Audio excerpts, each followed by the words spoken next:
नमः शिवाय। जय महाकाल। आज हम बात करेंगे माता पार्वती ने शिवजी से पूछे 3 प्रश्न के बारे में। पहला प्रश्न, मनुष्य सुखी और धनवान कैसे होता है। नंबर 2, कर्ज में डूबा इंसान कर्ज मुक्त कैसे हो सकता है। नंबर 3, लक्ष्मी जी को कैसे प्रसन्न किया जा सकता है। वीडियो को शुरू करने से पहले अगर आप हमारे चैनल पर पहली बार आए हैं तो चैनल को सब्सक्राइब करके घंटी को दबाना ना भूलें। तो चलो वीडियो को शुरू करते हैं। एक बार माता पार्वती और शिवजी भ्रमण कर रहे थे तो माता पार्वती ने शिवजी से कहा, हे प्रभु, मेरे मन में 3 सवाल है। यदि आप मुझे इन 3 प्रश्नों के उत्तर दे दोगे तो मेरे मन को बहुत ज़्यादा शांति मिलेगी।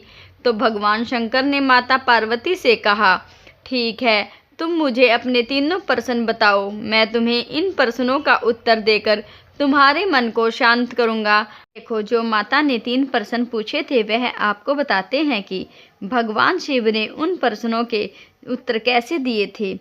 चलो वीडियो को शुरू करते हैं। भगवान शंकर कहते हैं, देखो, एक बार भगवान विष्णु शेषनाग शैया पर बैठे बैठे अकला गए थे तो उनके मन में विचार आया कि पृथ्वी पर घूमने के लिए चलते हैं। तभी माता लक्ष्मी जी आ जाती है और भगवान विष्णु से पूछती है, कहाँ जाने की तैयारी कर रहे हो। तब विष्णु भगवान ने कहा, मैं पृथ्वी पर भ्रमण के लिए जा रहा हूँ। माता लक्ष्मी जी ने कहा, क्या मैं भी आपके साथ चल सकती हूँ। तभी भगवान विष्णु ने कहा, तुम मेरे साथ एक शर्त पर चल सकती हो। तभी माँ लक्ष्मी ने कहा, मुझे आपकी हर शर्त मंजूर है। तभी भगवान विष्णु कहने लगे कि 4 दिशाएं हैं, पूरब, पश्चिम, उत्तर, दक्षिण। तुम पूरब, पश्चिम और दक्षिण दिशा में जा सकती हो, लेकिन कभी उत्तर दिशा की तरफ मत जाना। अगर तुम्हें यह मंजूर है तो मैं तुम्हें अपने साथ लेकर चलूँगा। तभी माता लक्ष्मी जी ने भगवान विष्णु की बात को स्वीकार किया और पृथ्वी पर चले जाते हैं तो देखते हैं कि सूर्य उदय हो रहा होता है, रात बरसात हो रही होती है, चारों तरफ हरियाली ही हरियाली थी और धरती बहुत ही सुंदर दिखाई दे रही थी। तभी धरती की सुंदरता को देखकर माता लक्ष्मी जी मंत्रमुग्ध हो जाती है और चारों दिशाओं को गौर से देखती है और भगवान विष्णु को दिया हुआ वचन भूल गई। और उत्तर दिशा से एक अजीब सी खुशबू आ रही थी। उस खुशबू से लक्ष्मी जी मंत्रमुग्ध हो जाती है और भगवान विष्णु को दिया हुआ वचन तोड़कर उत्तर दिशा में भी चली जाती है तो देखती है एक सुंदर सा बगीचा दिखाई देता है जिसमें बहुत से सुंदर फूल दिखाई दे रहे थे जिनकी भीनी भीनी खुशबू माता लक्ष्मी जी के मन को प्रफुल्लित कर रही होती है। भगवान शिव कहते हैं, पार्वती जी, जब माता लक्ष्मी बगीचे के पास होती है तो उन्हें एक फूल पसंद आ जाता है और बिना सोचे समझे फूल को तोड़ कर लाती है और फूल को लेकर भगवान विष्णु जी के पास वापस आती है और फूल दिखाती है। फूल को देखकर भगवान विष्णु अपनी आंखों में आंसू भर लेते हैं और कहते हैं, मैंने तुम्हें मना किया था और तुमने भी मुझे वचन दिया था कि उत्तर दिशा में नहीं जाऊंगी, लेकिन तुमने वचन को तोड़कर उत्तर दिशा में पहुंच गई और तुम्हें बिना उस बगीचे के मालिक से पूछे फूल को तोड़ लिया। तुम्हें पता है कि उस बगीचे के मालिक ने उन्हें कितनी मेहनत से लगाया होगा, जब जाकर उसे इतने सुंदर फूल खिले होंगे। जो तुमने यह फूल चोरी से तोड़ा है, इसकी सज़ा तुम्हें अवश्य मिलेगी। तुम्हारी सज़ा यह है कि जिस बगीचे से तुमने फूल तोड़ा है उसके मालिक के घर में 3 वर्ष के लिए नौकर बनकर रहोगी और उसे उस बगीचे में काम करवाओगी और जब तुम्हें 3 वर्ष पूरे हो जाएंगे तो मैं तुम्हें वापस बुला लूँगा। परंतु अगर तुम्हारी वजह से अगर इस मालिक को जरा सी भी तकलीफ हुई तो तुम्हारी सज़ा बढ़ा दी जाएगी। भगवान शंकर कहते हैं, पार्वती, इस तरह माता लक्ष्मी जी ने भगवान नारायण की आज्ञा की हामी भर दी और कहा, मैं यह सज़ा के लिए तैयार हूँ, लेकिन मुझे मालूम नहीं था कि एक फूल की चोरी की इतनी बड़ी सज़ा मिलेगी। अब माता लक्ष्मी एक गरीब औरत का रूप बनाकर उस मालिक के घर में पहुँचती है। वह मालिक बहुत ही गरीब था। उसके 2 बेटे और 3 बेटियां थी। पूरा परिवार मिलकर खेत के फूलों का काम करते थे, जब जाकर 2 वक्त की रोटी उन्हें मिलती थी। भगवान शिव कहते हैं कि पार्वती, माता लक्ष्मी जैसे ही उस माली के घर में पहुंचती है तो माली बाहर आ जाता है और उससे माता लक्ष्मी को देखकर कहा, बहन तुम कौन हो और कहाँ से आई हो? यहाँ चारों तरफ जंगल है, तुम्हारी जान को खतरा हो सकता है। तो लक्ष्मी जी कहने लगती है कि मैं एक गरीब औरत हूँ, मेरी देखभाल करने वाला कोई नहीं है, मैंने काफ़ी दिनों से खाना भी नहीं खाया है। अगर तुम मुझे यहाँ कोई काम दे दो तो मैं तुम्हारे घर में का सारा काम कर दूंगी।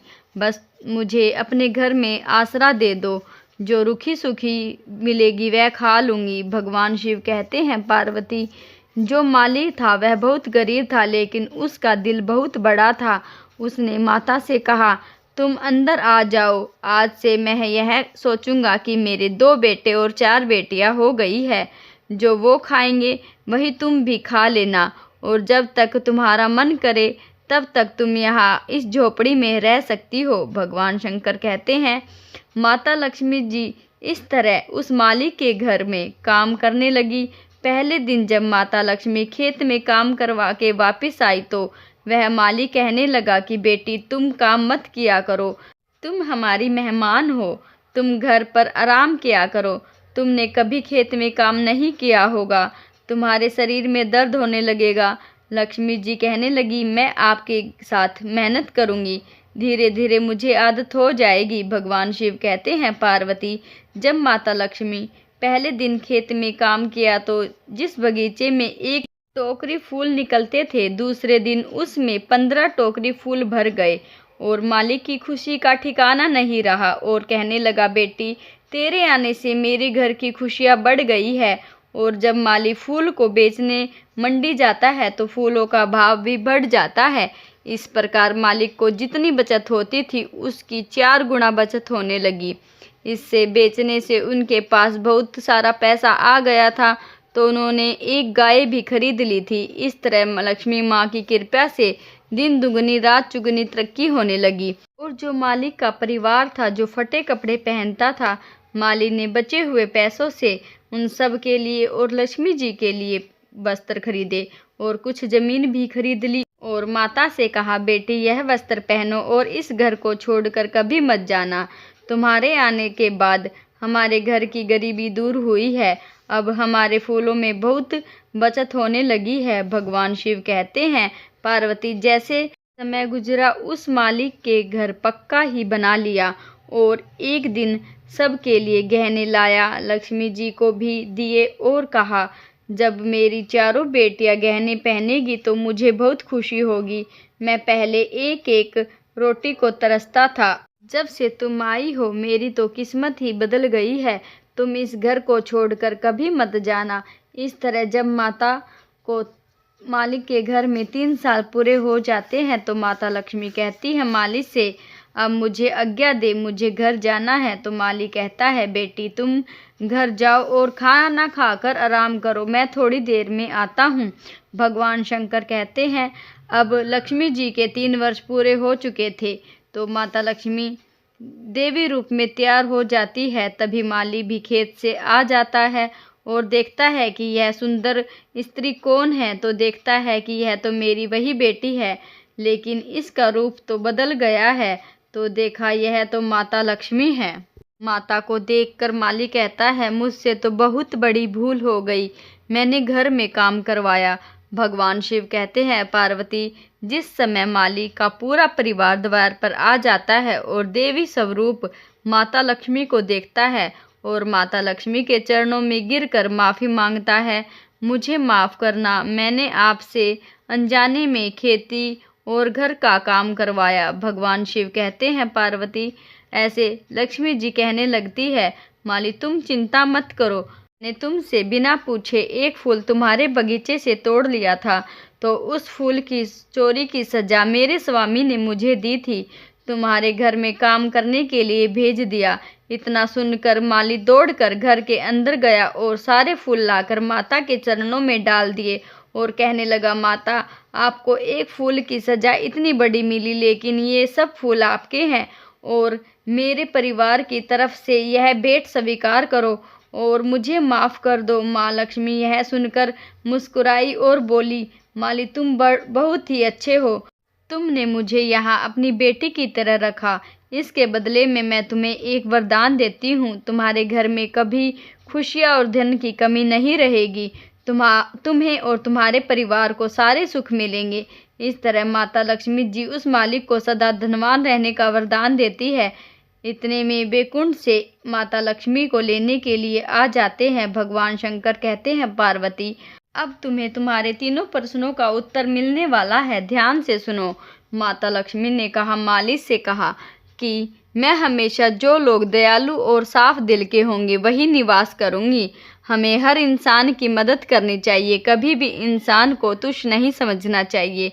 और माता लक्ष्मी ने मालिक से कहा, अगर जो भी लोग हमें चोरी की हुई चीज या फूल अर्पित करते हैं तो हम उसको स्वीकार नहीं करते और मेरे स्वामी भी रुष्ट होते हैं और हमेशा इस तरह के व्यक्ति को हमेशा दुख उठाना पड़ता है।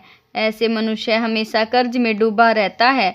वही मनुष्य सुखी रहता है, वही मनुष्य धनवान बनता है, वही मनुष्य हमेशा कर्ज मुक्त रहता है। वही मनुष्य हमें प्रसन्न कर सकता है जो गरीबों की मदद करता है और धर्म के रास्ते पर चलता है, गरीबों की सेवा करता है, दयालु और साफ दिल का होता है, जिसके घर में हमेशा प्रेम भावना रहती है। जो भी वह फूल हमें अर्पित करता है तो वह किसी खेत के चोरी नहीं होनी चाहिए या किसी भी स्थान से चोरी नहीं की होनी चाहिए।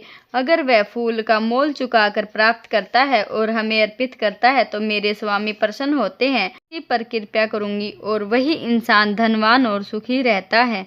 इस प्रश्न से हमें शिक्षा मिलती है कि अगर हमें फूल को चढ़ाना है तो उसका मोल चुकाकर ही हमें फूल चढ़ाने चाहिए, तभी माता लक्ष्मी की कृपा हम पर बनी रहेगी और हमारा जीवन भी खुशहाल होगा। यदि आपको वीडियो अच्छी लगी तो वीडियो को लाइक कीजिए, चैनल को सब्सक्राइब कीजिए और कमेंट में श्री शिवाय नमस्तुभ्यम अवश्य लिखिए। श्री शिवाय नमस्तुभ्यम।